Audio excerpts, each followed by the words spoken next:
আপনি নিজেকে যথেষ্ট দেশপ্রেমিক শক্তি মনে করেন কিনা, দেশপ্রেমিক মনে করেন কিনা? আমি নিজেকে দেশপ্রেমিক মনে করি, তবে এটা হচ্ছে ওকে ফাইন, হ্যাঁ ইয়েস না না, আপনি ইয়েস। আরেক লাইন বলেন বলেন বলেন, অসুবিধা নেই, অসুবিধা নেই। না না, আমি দেশপ্রেমিক মনে করি। দেশপ্রেমিক মনে করেন, ওকে। জামায়াত ইসলামের আমির বলেছেন দেশে পরীক্ষিত দেশপ্রেমিক শক্তি দুটা, একটা হচ্ছে সেনাবাহিনী, আরেকটা হচ্ছে জামায়াত। আমাদের প্রশ্ন হচ্ছে আপনি তার বক্তব্যের সাথে একমত কিনা। দুই হচ্ছে যদি একমত না হন, দেশপ্রেমিক হইতে হলে আপনাকে সেনাবাহিনীর অংশ হইতে হবে অথবা জামায়াতের অংশ হইতে হবে, আপনি কোনটা? আমি জামাত নেতার এই বক্তব্য আমি শুনি নাই।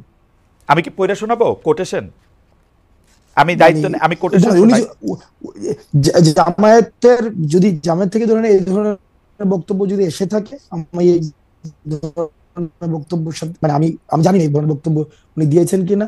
আর যদি দিয়েও থাকেন তাহলে এটা নিয়ে আলোচনা, আমার জায়গা থেকে আমি আলোচনার জন্য এই বাইনারি পজিশন আমি যেতে চাই না যে ওই পলিটিক্যাল পার্টি সাবস্ক্রিপশন করলে আমি দেশপ্রেমিক। ওইটা হচ্ছে এক ধরনের একটা জিনিস, প্যারোকিয়াল একটা হচ্ছে আইডিয়া যে আমি এই আইডিওলজি থাকলেই হচ্ছে আমি দেশপ্রেমিক, আর ওই আইডিওলজি হলে দেশপ্রেমিক না।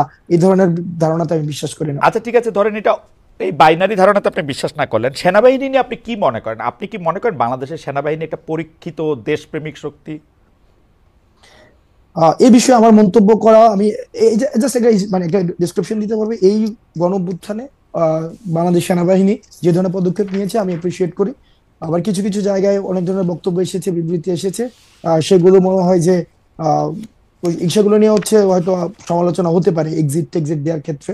তবে সেনাবাহিনীর যে ভূমিকা রেখেছে তারা 5ই আগস্টের পূর্বে, তারা মানে অন্য কোনো ডিসিশন নিতেও পারতো, দেশের পরিস্থিতি অন্যদিকে যেতেও পারতো।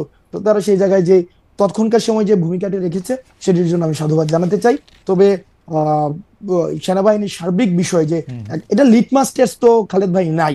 এটা লিটমাস টেস্ট আপনি কেমনে করবেন যে ইভেন্ট বেসিসে লিটমাস টেস্ট হয় না যে এই ইভেন্টে দেশপ্রেমিক, ওই ইভেন্টে দেশপ্রেমিক, ওইভাবে দেশপ্রেমিকের লিটমাস টেস্ট নাই। কিন্তু এখন তো ইভেন্ট বেস মানে লিটমাস টেস্টও অনেক বেশি চলতেছে, তাই না? জুলাই আগস্টে করেছিলেন, তার আগে কি করছেন, হাসনাত সাহেব ক্রোড়পত্রে লিখছেন কিনা, এগুলিও তো নানা ধরনের মানে কথা আসতেছে। কিন্তু সার্বিকভাবে জিনিসটা দেখার জায়গা তো, সার্বিকভাবে দেখার জিনিসটা তো আসলে নাই।